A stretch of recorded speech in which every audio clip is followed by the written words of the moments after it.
Geez, you lush, you can't even wait till we start. I'd be lying if I said that was my very first sip. I'm Brad. I'm Rach. And They're still here. thank you for coming back. The kids are in bed. If this is your first time here, we would love for you to hit that subscribe button. And the thumbs up button. It just really helps our channel grow. I'm not a thumbs upper on videos, but now that I realize how much it helps videos in the algorithm, the infamous algorithm of YouTube, it just really supports the channel that you're watching. It's not that much extra effort to just click a little button. No. So go ahead and do it. Okay. The meat of this video is going to be our engagement story.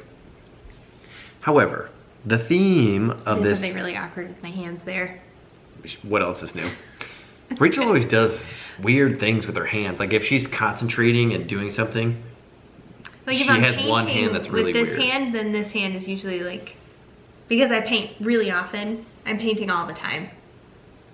Speaking of awkward. Yeah. Peekaboo. But, or cooking. Let's go with cooking, like stirring. Then I'll be doing something weird with my other hand. It's true. Lyndall does it too. Yeah, Lyndall's picked up on that. Poor thing. Well, I guess it's in her She DNA. inherited it.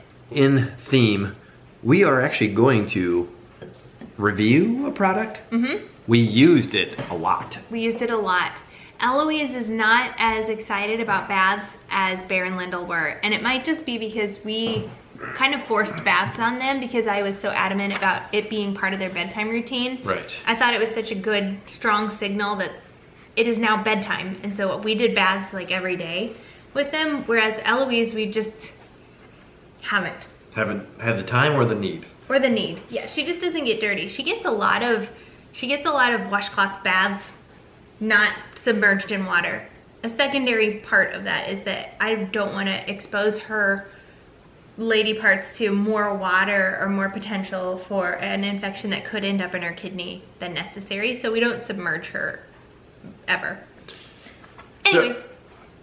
So we've been really, how many different bath products like this have we purchased? A lot. We have this one. We had the one that went in the sink, which we liked a lot. The green mat one, that was pretty good. Except it got smelly.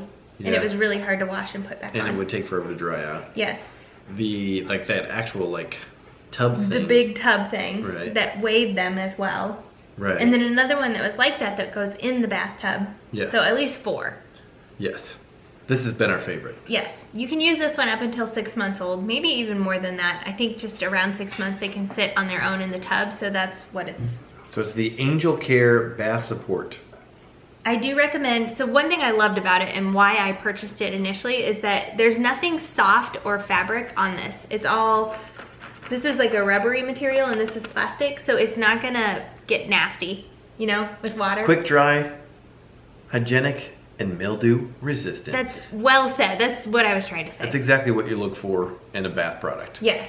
You don't want mildew on your baby. And this is soft. It is. It's like a meshy, rubbery material. However, it is kind of cold, so I highly recommend... Warm it up. Yeah, like use a towel or a washcloth or whatever in the water and set it on here and then set your baby on that. And then it has a convenient hook. You could hang it. Oh yeah, you could put a little command hook in your shower and just hang it right in there. There you go. So, that's Highly recommend probably our favorite bathtub. We'll link it below if you're interested in purchasing that. It'll take you right to it. All right, enough with the boring part of the video. How I screwed up our engagement. Is that gonna be the title? How did you screw? Well, I guess it wasn't your fault. No, it was Mother Nature's fault and this stupid cruise company. I mean, fault. good on them for figuring out a way to make money regardless. But yes, it did ruin your initial plan for our engagement. So if you're not new here, if you've seen a couple of videos before, you may have heard us talk about our road trips that we've taken and how we got engaged on one of them. We left from Missouri. We need to back up. When did you decide you were gonna propose to me? I don't even know this. You know what's funny? Do you remember like actually deciding? No. Oh, No, I don't. what's funny? I literally asked your parents for your hand, for their blessing, on my way to the jewelry store. What would you have done if they said no? I have no idea. Interesting. It wasn't They even. love Yeah, it didn't. Brad. It didn't even cross my mind. No. That's funny. Like if they didn't say yes to me, who would they say yes to? I don't know. Seriously. Well, we lived 3.5 hours away from them, so he had to ask them by phone. Yeah, exactly. You don't remember when you decided you were going to propose? No, no. Was it when you first met me? Yeah, it was actually Rachel on our first date. After the date, text her mother that this was the man that she was going to marry. Yep. We had kind of courted for maybe a month before we went on our first official date. And we had known each other for an entire year before we went on a first date. Our first year of optometry school. Funny story. The day I met Rachel, she was engaged. To Not to another me. man. Not to me. Mm-hmm. That's true. And I was in a long distance relationship with a girl that I met in college. We had only dated probably 3 months before we were split up, and I lived in St. Louis and she lived in Chicago. But Rachel had been, how long were you with him? Like 6 years. Yeah. Yeah. And we were engaged to be married the following year. And we barely talked. No. We sat on opposite sides of the classroom. Even with a class size of only about 45, we didn't really hang out or talk much. I mean, how did that breakup happen? Organically? It was happening for a long time. I think we were both just hanging on to something we knew wasn't there. And then things came to a head and we decided this wasn't something that we wanted anymore. I think we had just been together for so long. Getting engaged and then eventually married was just like the next logical step. I don't know. In hindsight, it never ever would have worked out. We just had two different ideas for what success looked like or what our lives should look like. So in hindsight, it's really, really good. But I was pretty upset about it for a while. Rachel and we went to a school screening, actually. It was like an elementary school. Part of our schooling was to do... Why is he crying? Because he's a...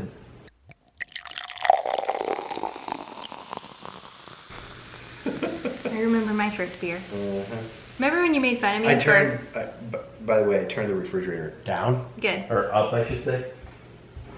He made fun of me for pouring a beer to where it was spilling over, but I was really set up for failure with the temperature of the refrigerator. So I think we were talking about something pretty boring, like why our relationship ended, meaning me and my previous fiance.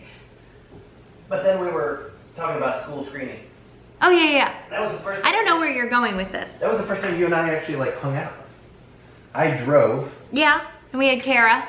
It was me, you, and Kara. And Courtney, wasn't it? And Courtney. I think. Yeah. Went to just a lot of different inner city St. Louis schools and did screenings on the children that attended there. But that was like the first time that we were like in a car together and hung out. Yeah. Yeah. And were you just captivated? Oh yeah, gosh. That was quite the explosion. It's everywhere. All that little commentary is going to be good to keep in there. Okay. And we're back. So anyway, we started, I don't know how we started studying together, but I would literally drive out to the suburbs of St. Louis to go to a really neat coffee shop called Picasso's in, what town was that in? St. Charles. Downtown St. Charles. And so we had done this a couple of times, and then finally a song came over the speakers, and I said, Rachel, if you can name who sings the song, I'll take you out for a steak dinner. And I knew who sang the song, so we ended up having a steak dinner. The song was Main Street by Bob Seger. We went to Ruth Chris. I think he assumed I wouldn't know. You probably really didn't want to take me out for a date, and you're like, this is a good way to show that I'm interested, or like make her think I'm interested, but we won't actually have to go out on a date. Do you think I would have driven all the way out? No, I'm just kidding. To St. Charles if I didn't dig you? Fast forward 2 years. So we had already done a road trip where we went from Missouri all the way out to San Diego and then back. And then this road trip, we were taking off from Missouri. We went through Pottsville, Pennsylvania, which, if you're not familiar, is home to the oldest brewery in the United States, which is Yuengling beer. So we had done the brewery tour. So yeah, then we drove to New York City. Yes. And the plan was timing wise, this was about a year after we started dating. We started dating in November of 2013? No, We got 2012. married in 13. 2011 we started dating. Oh, yeah. 2012. November of 2012 is where we are now. Yes. Thanksgiving break. In New York, I had the ring in my pocket. I had purchased tickets online for a sunset cruise. Was it? Yeah, sunset cruise. And I was going to propose at sunset while we were admiring the skyline of New York City near Statue of Liberty.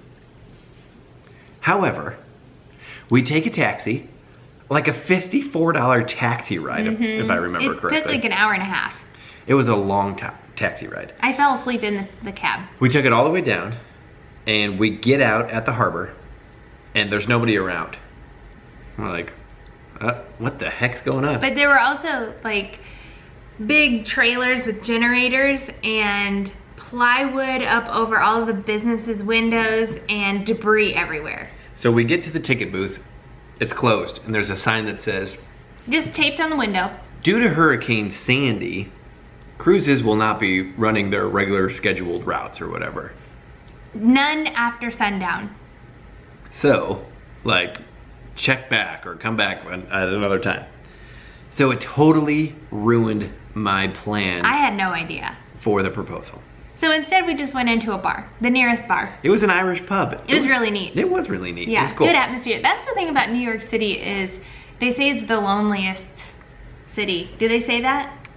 Is New York City the loneliest? Has anyone ever said that? Probably. It just seems like people are cold and they're on a mission and they don't talk to you. But anytime we would go into a little pub or whatever, it was like, I don't know. We've been to New York 2 or 3 times together. At least 2. 2. And anytime you would go in a place like that, it just felt warm and welcoming and Yeah, not like you were in a city. We've always had a great time every single place that we've been to New York. Yeah. Like we've never been somewhere, We've always enjoyed our time there. that people weren't friendly, and Yeah. maybe because we're friendly. Maybe. Anyway, So that's a tangent. But anyway, so we ended up walking back, a $55 cab ride, we walked. and we Back. bar hopped all the way back. And we ended up in Times Square. We went to one of the bars that you really wanted to go to, the one where the drink prices fluctuate based on the supply and demand of them. Like I had a the stock buddy market. that took a job with Goldman Sachs out in New York City, and he told me about this bar. But yeah, so the beer prices, it's like a big ticket, just like, the NASDAQ or the stock market. Scrolling. And like when somebody buys a beer, then that beer price goes up. And if there's a beer that hasn't been bought in a while, then that price goes down. It was fun. Yeah, it's pretty cool. I wasn't there long enough to like really appreciate. No. It'd be fun if you were there all evening and you could pick different beers based on what the price was. So yeah, we made our way back by going from, it was also pretty cold, so we were like stopping in places to warm up, and then we would go back out and keep walking, and we walked a long way. Yeah, we did. And finally, we get back to our hotel room, and Rachel goes to the bathroom. He had the ring in his pocket the entire time. The entire night. Rachel goes into the bathroom to brush her teeth, and when she comes out, he was on his knee in his underwear in my underwear, in our hotel room, holding the ring. And what was really cool though is looking back, he was like serenading me with his words the entire way back. Like the proposal lasted the entire night because he was saying really sweet things to me the entire way back, and I didn't know why you were being so sweet. So really? Then by the time we ended up at the hotel room, I mean, you were probably just like in the proposal mood. Right. And so by the time we got back to the hotel room, like the only thing that was left to say was, will you marry me? Yeah. And that's our story. Yeah. So We he proposed really in our hotel room. Hope you enjoyed it. Yes. I preferred it that way because then we were in our own private space with our own moment and didn't have to worry about other people. The hotel was the Belvedere, a couple of blocks off Times Square in New York. So cheers to 100 years of marriage. Cheers, honey.